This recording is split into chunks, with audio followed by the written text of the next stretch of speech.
Pete asks, is Valentine's Day also Matt's mum's birthday? That's a good guess, but it is wrong. Bertilsson with queens.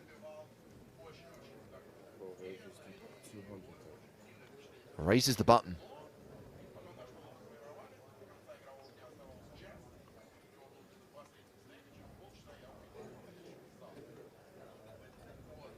Queen 9 suited for Mustafa Kanit.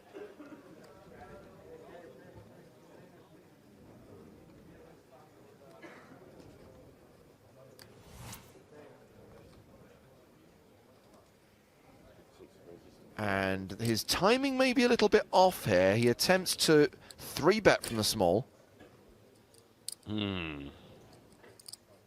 Hats off for creativity, but yeah, timing sucks.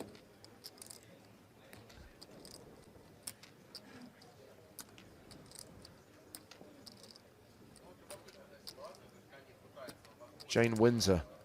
Is Valentine's Day your anniversary, Matt?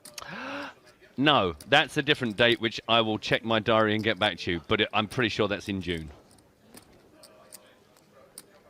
Alex guessed the same thing. Alex also said, can we take a camera around to look at the room? Yeah, just come down, come along, bring your camera with you. Yeah, just, I mean, as long as you don't bump into anyone, yeah, go where you want.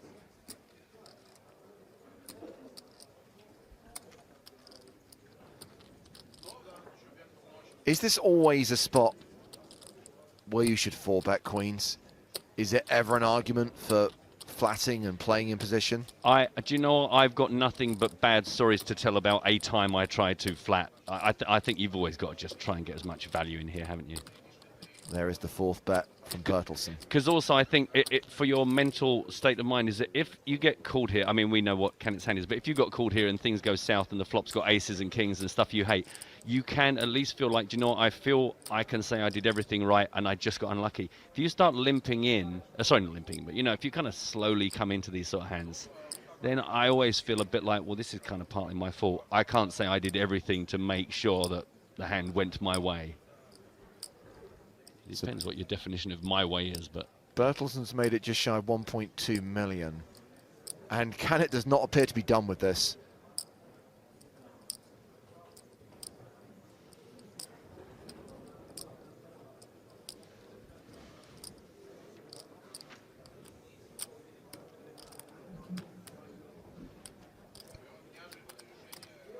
That looks like a call.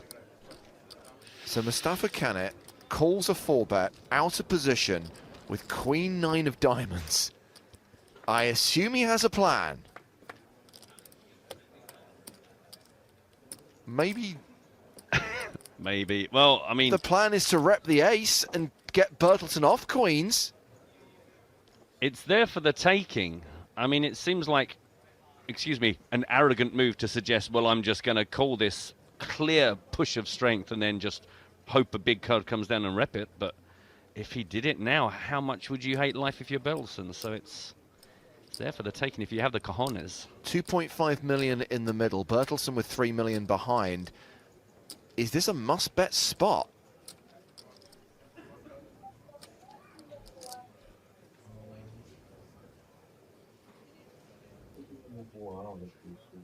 Can you imagine if Kanit now pulled the trigger and check raise bluffed? I mean,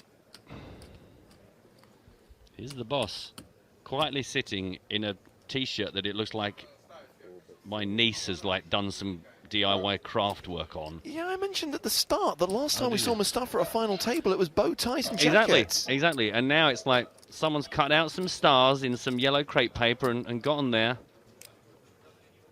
Each to their own. It's not a shirt I would bring to the party, but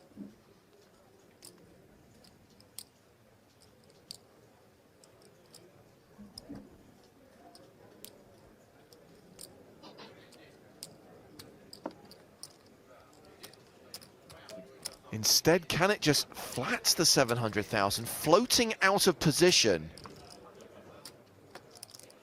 I would love to hear the inner thoughts right now of Anton, because if he's going, okay, so he raised, he re-raised me, and now he's flatted. I mean, how on earth do you vaguely work out? Kanit is now officially drawing dead. He checks it to Bertilsson, who has less than pot behind. The thing is, he's drawing dead, but for some reason he feels like the player most likely to win this encounter, depending on how hard he plays this now. I'm not surprised to see Bertilsson check behind. A jack on the river changes nothing. I mean, the board gets a little bit straighter, I guess. But the thing is, you've come so far. How can you... This has to be when the hammer drops. There's no way Mustafa comes this far to hope that Queen High is going to be good here. He's got to try and... You started down this path, my friend. You have to get to the end of it. I'm excited to see what he does here. This is... If this gets through.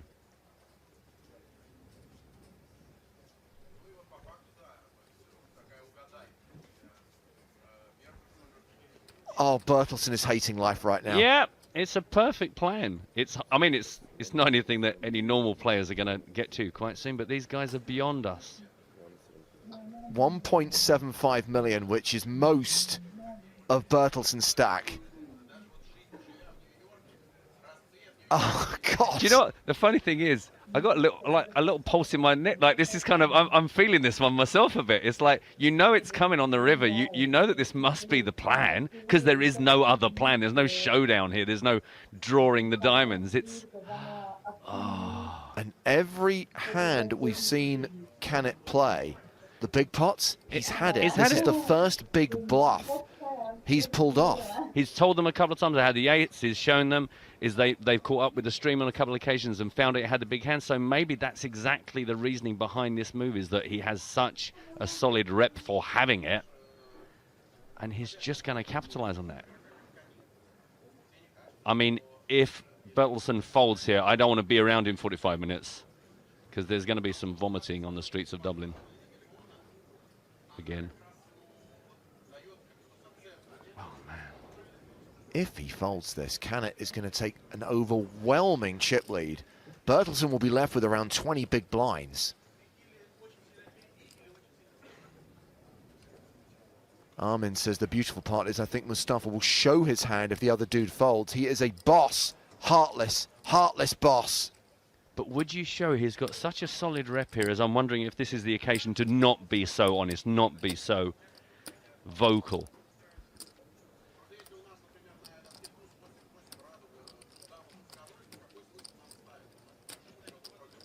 Scott Campbell saying this hand is the main reason we should have cards up coverage. It is a treat to come in to this, to pick up the high roller on our first day of broadcast with cards up, to see this kind of action. Bertilsson looking back at his hand and he folds it! Oh my lord. Doesn't show. I think that's perfect. What a fantastic hand. Yeah, can I pick that one? Wow. Oh. Queen diamonds.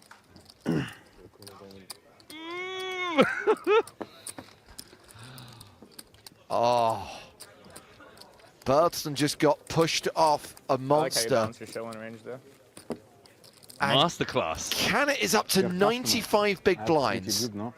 In Italy it works like that. I don't know what it sounds. Why don't you ever treat me that good? He's pretty much got a 2-to-1 chip lead over his nearest competitor, Charlie Carroll. Compared to him.